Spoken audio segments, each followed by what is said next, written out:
Hello everybody, my name is Starrupter and welcome to the channel. I just got done watching Daredevil Born Again episode 1 and 2. I can't wait to talk about it, so I just had to get on here and record a quick reaction / review for you guys. Before I get into my thoughts, make sure you go ahead and subscribe to the channel if you enjoyed this content, because that's the best way to support me here. So without further ado, let's just jump on in. So I love how on Disney Plus this connects directly to Netflix's version of Daredevil. There was a whole, contentious point when this series got announced. Is this canon to what happened before? Are they connected? They don't even make any illusions. Like, this is just Daredevil season 4 in my eyes on Netflix. And the way it looks, the way the characters behave, everything about it is exactly the way I would have liked to seen it on Netflix had they have a season 4. So first of all, bravo to Disney Plus for letting the profanity, letting the violence be there. Everything that we expect that's so good with Daredevil, the drama,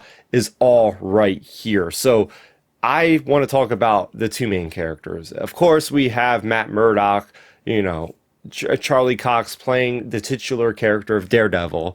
But then juxtaposed to him, you have Vincent D'Onofrio with a brilliant performance as Wilson Fisk, aka Kingpin. And I love how these characters are such mirrors to each other, especially shown in these two episodes here, with them reinventing themselves. The idea of Daredevil Born Again as the title makes a lot of sense. Even though season 3 of Daredevil on Netflix was basically a mock-up of the Born Again comic series by Frank Miller. But getting to the story here, it's the idea that Matt Murdock has to reinvent himself. He is no longer wanting to be a vigilante. He's trying to just let justice do its own thing. And then you have, Kingpin over there. He had all the power in the world. He had all the money, all the corruption. He could do whatever he wants, but he chooses to serve the city. What is his plan? What is this ultimate plan? Does this make sense for him? And I like how everybody's downing him when it comes to that. So just starting from that perspective and having the focus of this series so far, in my eyes, being focused on those two characters. What are they doing? We're even getting to see them doing little meetings, which are really fun to see them meeting in a little diner, just having a conversation about what's happening, right? The idea that this series definitely hits you in the gut. It does not hold your hand. It does not pull any punches. The idea that in the comics, Karen Page is the one that dies, not Foggy Nelson. So even as a comic book reader of Daredevil, I was even shocked by Foggy Nelson getting killed by none other than Bullseye. Poindexter, he's Bullseye. We just haven't had that name acknowledged. That's who that character is. He's throwing things, and that battle is absolutely incredible. It brings me back to episode 1 or whatever, season 1 of Daredevil, the hallway scene, the classic hallway scene that basically set up the whole stunt choreography for a lot of other action movies after that. Everybody likes those one-take shots, no editing, just straight up amazing choreography. And that's what we're getting here. This show is showing audiences, even if you've never watched a single episode of Daredevil, this is a way to get you brought in. The way that we're seeing Foggy and Paige having this nice little camaraderie. They're meeting at Josie's bar. It's all nostalgic. Everybody's feeling good. Next thing you know, Foggy Nelson is bleeding out on the concrete with Karen Page holding him in her arms, bloody hands. And Daredevil is just reacting. Matt Murdock is reacting by killing somebody, by throwing Bullseye off the roof. He thinks he's killing him at that point.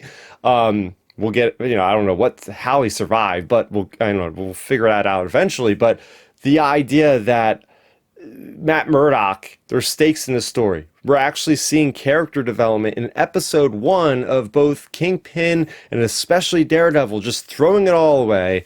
I'm done with this. I killed somebody. I was always against that. We've seen him dealing with that with John Bernthal's Frank Castle, the Punisher, in season 2 of Daredevil. I absolutely love that storyline.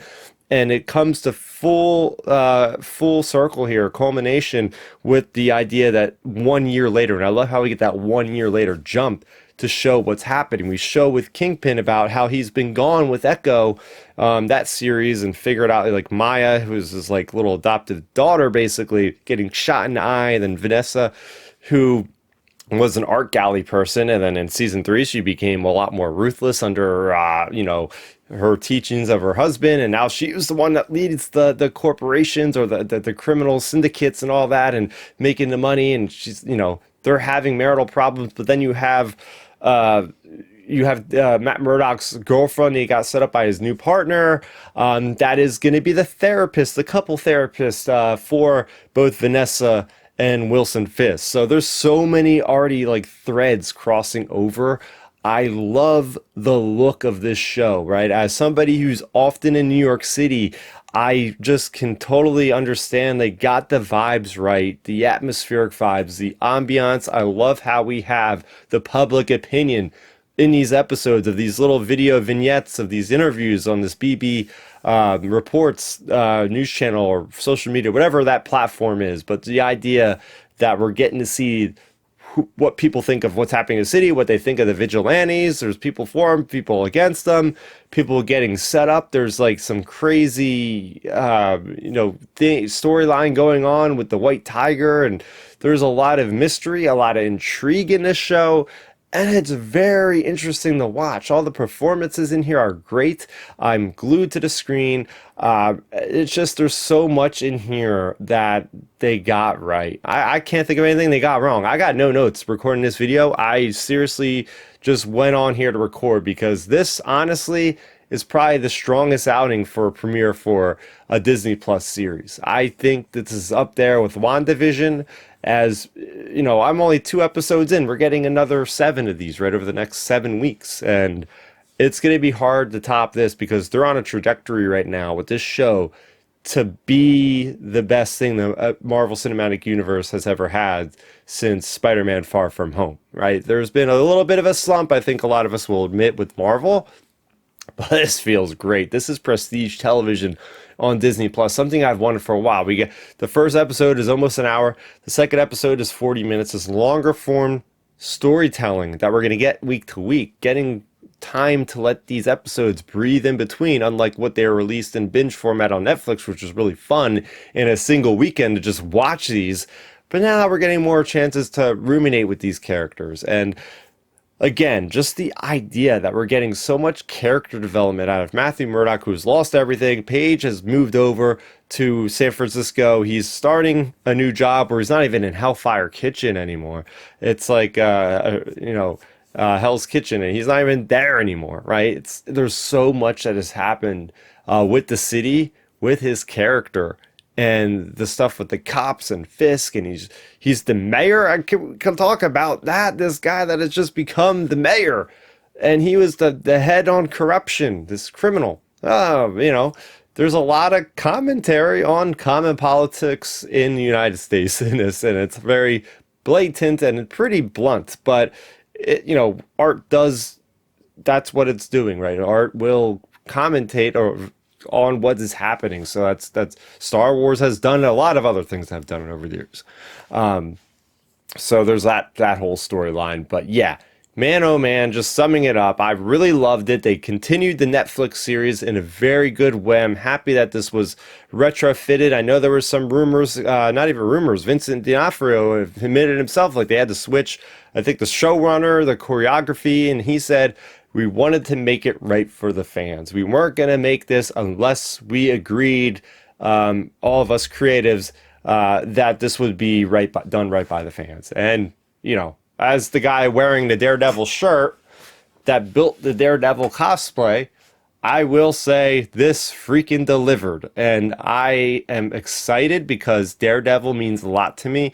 Daredevil was the first Marvel comic book, the first comic book period other than Star Wars I read. I watched the Netflix series season 1, and I said, I got to go out immediately and buy the comic book by Frank Miller and Klaus Janson, and it's been history ever since. I read through the Charles Soule run with Rob Garney, and I read The Devil's Reign, which is all about Fisk being a mayor, and there's been a lot of great characters, and I'm just happy. We got Bullseye episode 1. We know we're getting Punisher down the line. I mean, they made references to Spider-Man. Like, who else could we see? I love the idea that Daredevil is now playing in the MCU playground, and there's just no stopping, like, different things that could happen. I'm looking forward to seeing how this is going to go. We already know they're getting to season 2, so how is that going to insert itself in the MCU?